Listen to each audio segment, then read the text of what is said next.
आलू के बारे में साइंटिफिक बात, ज्ञान की बात जो वैज्ञानिक लोगों ने खोज की है, वो जो भी आप लोगों से साझी करते हैं उसको इन वीडियोस में जो भी हम डालते हैं नोट करते रहें। एक अच्छा किसान बनने के लिए बहुत ज़रूरी है कि आपके पास हमेशा एक मोटी सी डायरी और एक कलम हो, पेन हो और आप जानकारी नोट करते जाएं। और ये जो डायरी है आपकी कम से कम 10 साल चलेगी। हर साल ये डायरी नहीं इस आपने बदलनी, और उसमें सारी ज्ञान की बातें नोट करते जाइए ताकि आपको बार बार किसी से पूछना ना पड़े। दोस्तों, आज ये जो आप पीछे देख रहे हैं ये सारी जो फसल खुदी हुई है, ये आलू, ये G1 है। G1 का मतलब हो गया जनरेशन 1। ये जो जीवन, ये जो आलू पैदा करने का जो तरीका है, जो एक नई पद्धति है, नई विधि है, इससे पंजाब और हरियाणा में हजारों लोग ये अपना बीज पैदा करके और बीज के बादशाह बन रहे हैं। और उनको जो बीज के लिए दूसरे जो चाहे सरकारी दफ्तर कहें, सरकारी संस्थान कहें या कंपनियां कहें, उनके ऊपर उनका जो डिपेंडेंस है वो ख़त्म कर रहे हैं। वो बिल्कुल वो खुद ये पैदा कर रहे हैं। और आज हम आपसे ये बताएंगे, ये दिखाएंगे आपको सब कुछ पूरी तरह से कि किस तरह से आप ये छोटा सा बीज, जिसको हम लोग मिनी ट्यूबर बोलते हैं, या इसको हम लोग, मैं कैमरा मैन हमारे साथी को कहूँगा कि अच्छे से इसको दिखा दें किस तरह से ये 2 ग्राम का जो आलू का बीज है इसको इस्तेमाल करके, और ये जो G1 पैदा कर रहे हैं, G1 के बाद फिर G2 होगा, G3 होगा, ये सारी बात आपको अच्छे तरीके से आज बताएंगे ताकि आप ये सारा जो पैदा करने का, बीज पैदा करने का ठीक से सीख लें, जान लें और अपना बीज पैदा करें और आलू के बीज के बादशाह बन जाएं। ये पहले ही जो इस चैनल के ऊपर वीडियो नंबर 4 है जिसमें G1, G2, G3 कैसे पैदा करना है उसका पहले से दिया जा चुका है, लेकिन आज और अच्छे से हम लोग ये बताएंगे कि G1 को कैसे पैदा करना है। इससे पहले कि मैं आगे की बात शुरू करूं, पहले ये बता दूं कि ये जो G0 है, जिसको जनरेशन 0 हम बोलते हैं, ये जो एरोपोनिक्स में आमतौर पे पैदा किया जाता है। एरोपोनिक्स का मतलब जो जिसको कहते हैं हवा में आलू पैदा करना। और ये जो G0 है, जिसको मिनी ट्यूबर भी बोलते हैं, इसकी जो पैदावार कंट्रोल्ड कंडीशंस में होती है। यहाँ कोई चेपा या तेला या वाइट फ्लाई या इस तरह का कोई भी कीड़ा नहीं जाता उस फसल में। मतलब कहने का कि कोई भी वायरस फैलने की गुंजाइश नहीं रहती, और ना ही ये मिट्टी में आमतौर पे होता है, और मिट्टी से लगने वाले कोई रोग भी नहीं लगते। या यूं कहें कि ये जो G0 है ये बिल्कुल रोग मुक्त, रोग फ्री है। अब इससे आगे हमने अपना बीज पैदा करना होता है। तो आइए हम जाने कि जो G1 है इस मिनी ट्यूबर से, G0 से हमने कैसे पैदा करना है। अब ये जो G1 है इसका क्यों हमें वीडियो बनाने की ज़रूरत पड़ रही है, क्योंकि जो G1 की खेती है वो जो नॉर्मल आलू से बहुत अलग है। तो उसमें स्टेप बाय स्टेप आज सीखेंगे कि ये G1 पैदा कैसे किया जाना है। और सबसे पहला स्टेप ये है कि ये जो हम लोगों ने ये मिनी ट्यूबर्स का इंतज़ाम करना है।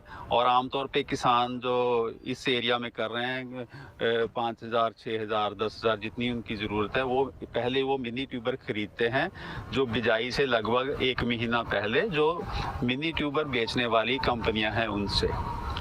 सबसे पहला जो स्टेप है इसमें वो ये है कि ये जो मिनी ट्यूबर है, जो बीज है, जो G0 है, इसको लगभग 25 दिन से लेके 30 दिन तक कोल्ड से निकाल के, कोल्ड स्टोर से निकाल के इसकी स्प्राउटिंग या इसका जो पुंगराव करवाया जाता है। अब वो जो पुंगराव करवाना है उसमें हम लोगों ने किसी कमरे के अंदर यहाँ पे रोशनी जा रही हो लेकिन सीधी धूप ना हो, और उस कमरे के अंदर जो टेम्परेचर है वो आमतौर पे 26, 27, 28 हो तो अच्छी बात है।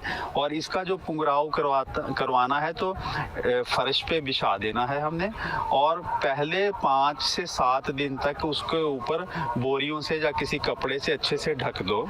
और ढकने के बाद उसमें हल्के हल्के किल्ले या हल्के हल्के उसमें स्प्राउट्स आ जाएंगे, और जैसे ही जो हल्के हल्के स्प्राउट्स आ गए तो उसके बाद क्या है कि उसके ऊपर से जो बोरी है या को कवर है उसको हटा देना है। आप ये देखेंगे कि शुरू में जो स्प्राउट्स आएंगे वो सफ़ेद रंग के होंगे क्योंकि उसमें रोशनी नहीं जा रही थी, और उसके बाद जब आप उसके ऊपर से वो कपड़ा या बोरी हटा देंगे तो वो धीरे धीरे वो हरे होने शुरू हो जाएंगे। और जब वहाँ रखने के 10 दिन के बाद इसके ऊपर एमीडा जो दवाई है, एमीडा 17.8 वाली जो है, उसको आपने स्प्रे कर देना है 4 मिलीलीटर प्रति 10 लीटर पानी में घोल के। 4 मिलीलीटर 10 लीटर पानी में घोल के स्प्रे कर देना है। अब ये जो स्प्रे क्यों करते हैं, ताकि अगर बाई चांस वहाँ पे कोई वाइट फ्लाई सफ़ेद मक्खी आ जाती है तो वो उसमें कोई विषाणु रोग ना फैलाए। और फिर 10 दिन बाद वो स्प्रे हो जाएगी, और उसके बाद फिर लगभग 25 दिन बाद 24 दिन बाद दूसरी स्प्रे करनी है, वो जस्ट जो आलू की इस बीज की बिजाई से पहले। क्या हुआ, कोल्ड स्टोर से निकाला और किसी कमरे में जहाँ पे लाइट रोशनी आ रही है और या बल्ब ऑन कर दिया, वहाँ पे इसको स्प्राउटिंग के लिए रखना है, जमाव के लिए रखना है। पहले 5 से 7 दिन तक उसको ऊपर से कवर कर देना है और उसके बाद कवर हटा देना है। और 10 दिन के बाद, मतलब जिस दिन आपने रखा था कमरे में, उसके 10 दिन के बाद जो एमीडा की स्प्रे करनी है, और फिर 14-15 दिन के बाद दूसरी एमीडा की स्प्रे करनी है।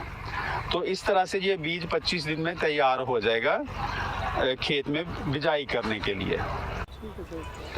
अब जब ये लगभग 25 से 30 दिन में मिनी ट्यूबर अच्छे से पुंगराव हो गया, जिसको जर्मिनेशन हम कहते हैं, वो जब जैसे वो बीज तैयार हो गया और बिजाई से पहले हम लोगों ने उसको एमीडा से ट्रीट भी कर लिया, उसके बाद खेत में जब बिजाई करनी है तो पहला जो काम है ये इस तरह से जो रिजर से ये रिजिस या जो इस तरह से गूल या रिज जो भी हम बोलते हैं अलग अलग एरिया में, इस तरह से बना लेनी है। ये जो रिजिस आपको दिख रही हैं, इसमें जो मैं ये बताऊं कि ये रिज बनाने से पहले प्रति एकड़ लगभग 1.5 कट्टा DAP, 1.5 कट्टा पोटाश और 1 बैग जो है, 1 कट्टा जो है यूरिया का आपने डालना है। और उसके बाद जो नॉर्मल आलू है जो हम प्लांटर से लगाते हैं, तो उसमें तो क्या है कि आलू प्लांटर से जब लगता है तो उसके ऊपर 4 से 5 इंच मिट्टी का कवर रहता है, क्योंकि ये मिनी ट्यूबर साइज में बहुत छोटा है। यहाँ थोड़ा बिजाई का तरीका अलग है।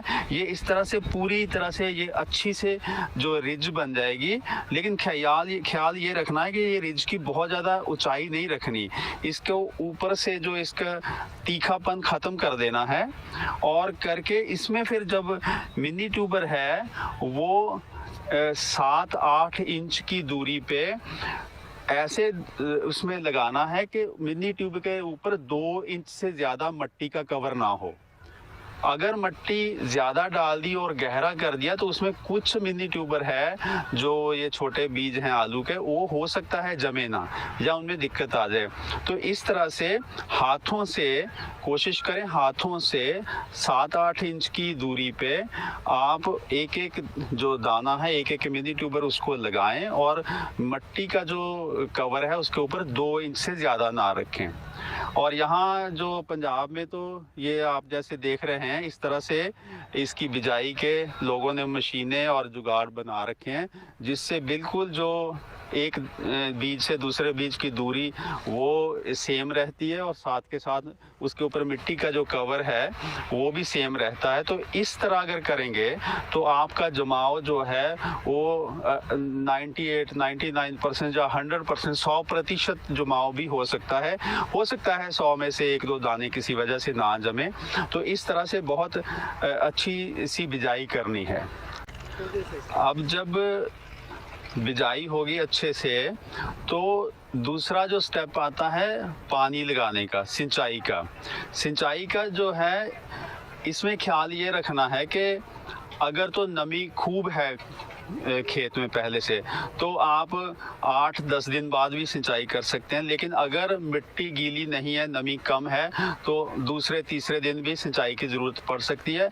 इस चीज़ की जो समझ है किसान को पहले से बहुत रहती है, बहुत तजुर्बा होता है उनका खेती का।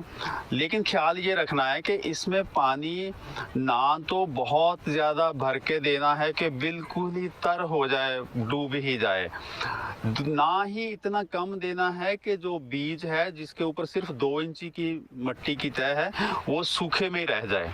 पानी हल्का दीजिए और चेक करिए उसको कि जो नमी है पानी की वो बीज के तक पहुंच जाए, ताकि जैसी जड़ निकलेगी तो उसको नीचे पानी मिलेगा, गीली मिट्टी मिलेगी। पहली सिंचाई जो है उसका जो बहुत अच्छे से ख्याल रखना है। जब ये पहली के बाद निकल आएगा बीज तो फिर नॉर्मल सिंचाई जो जिस तरह से दूसरे आलू में करते हैं उसी तरह से आप हल्का पानी ज़रूरत के मुताबिक लगा सकते हैं। अब ये जैसे ही आपने ये इसकी बिजाई के बाद पहला पानी लगा दिया तो आप पाएंगे कि लगभग 100% 100% उसमें जमाव होगा। जब ये 100% के करीब जमाव हो गया तो समझिए आपने आधी जंग तो जीत ली। उसके बाद आता है खरपतवार की बात, जो वीड्स मैनेजमेंट की, क्योंकि ये बहुत कीमती बीज है जो आप लगा रहे हैं G1 पैदा करने के लिए या जिसको कहें पहली पीढ़ी पैदा करने के लिए। तो इसमें आपने किसी भी जो खरपतवार नाशक दवाई है उसका रिस्क नहीं लेना। अगर आपको 100% विश्वास नहीं है, तजुर्बा नहीं करना है, इसमें आप तजुर्बे नहीं करने, इसमें तो वही चीज़ करनी है जिस पे ऊपर पक्का विश्वास है। हम ये कहते हैं कि आमतौर पे इसमें बहुत थोड़ा एरिया लोग लगाते हैं जो G1 पैदा करने के लिए, जो छोटे किसान हैं। तो हो सके तो जो उसमें से घास खरपतवार है, गुड़ाई है, निराई गुड़ाई है, उसको हाथों से ही कर दीजिएगा, या तो हाथों से कर दीजिए, नहीं तो जैसे ही इसका ये निकल आएगा ऊपर 2 इंच का 3 इंच का पौधा हो जाएगा तो ट्रैक्टर से भी ये हाथों से जैसे गुड़ाई करके और उसके बाद ट्रैक्टर से जो रिजर है, रिजर से मिट्टी चढ़ाई जा सकती है, ताकि क्योंकि पहले आपने सिर्फ 2 इंच मिट्टी रखी थी, फिर 2 इंच और मिट्टी चढ़ जाएगी तो इस तरह से जो आलू के ऊपर 4 इंच का जो मिट्टी का कवर हो जाएगा और आपकी फसल बहुत अच्छी होगी। और मैं एक और बताना चाहता हूँ इससे पहले कि आगे बढ़ूँ, आपको शायद कई किसान कहते हैं जी हमें विश्वास ही नहीं होता कि ये इतना छोटा बीज बोया गया था। अब ये जो जैसे मैंने आपको दिखाया है तो ये बहुत छोटे छोटे बीज हैं इसके जो बोए गए हैं, जो जैसे मैंने पहले दिखाया है, ये कोई लगभग यही साइज रहता है। तो अभी मैं आपको ढूंढ के बताता हूँ इसमें कि छोटे, ये देखिए ये बीज बोया गया था, यही जैसे मैंने पहले दिखाया। बहुत से किसानों को तो विश्वास ही नहीं आता कि ये इतने छोटे बीज से इतनी पैदावार अच्छी हो सकती है। मैं अपने कैमरामैन साथी को ये कहूँगा कि एक बार दिखाएं कि ये कितनी पैदावार है। और ये बीज यही था इतना छोटा 2 ग्राम का, और इसमें से ही आपको लगभग 1 एकड़ में 70 से लेके 80-90 क्विंटल तक की पैदावार मिलती है। और ये जो आप जो फसल देख रहे हैं इसके पत्ते 75 दिन की फसल जब हुई थी तो पत्ते काट दिए गए थे। ये ऐसा भी नहीं है कि इसको 90 या 100 दिन तक लेके गए हैं, तो ये 75 दिन में ही इसके काट दिए गए थे पत्ते। अब जो है जब आपने बिजाई कर दी इसकी और उसके बाद जो आपका जो इसमें हमारे चैनल पे 20 नंबर वीडियो पड़ा है, जो है सीड प्लॉट टेक्निक का, बीज प्लॉट टेक्निक का, उसके हिसाब से आपने जब तक पत्ते काटने हैं तब तक इसमें जो सफ़ेद मक्खी, वाइट फ्लाई जिसको बोलते हैं, और चेपा, तेला जिसको एफिड भी बोलते हैं, उसका मैनेजमेंट करना है ताकि वो दोनों कीट इसमें ना आए फसल में, और इसमें जो विषाणु रोग है और वायरस का फैलाव ना हो। और साथ के साथ जो ब्लाइट के लिए जो भी ज़रूरत है फंजीसाइड की, उसका इस्तेमाल करना है। तो इस तरह से आप इसके पत्ते लगभग ये कहिए कि वैसे तो एरिया का फ़र्क पड़ता है, अगर पंजाब, हरियाणा और पश्चिमी उत्तर प्रदेश में देखें तो 31 जो आपका दिसंबर है तब तक इसके पत्ते काट दें, और उसके बाद फसल को ले जाने का फ़ायदा भी नहीं रहता, क्योंकि साइज़ इतना बड़ा हो जाएगा। हम तो इसको बीज के तौर पे इस्तेमाल करना है ना, बड़ा साइज़ करके क्या करेंगे। तो सीड प्लॉट टेक्निक का पूरी इस तरह से पालन करते हुए हम इस तरह से इसको, ये जीवन को पैदा कर सकते हैं। और अब सवाल पैदा होता है कि ये जीवन को स्टोर में लेके जाना है।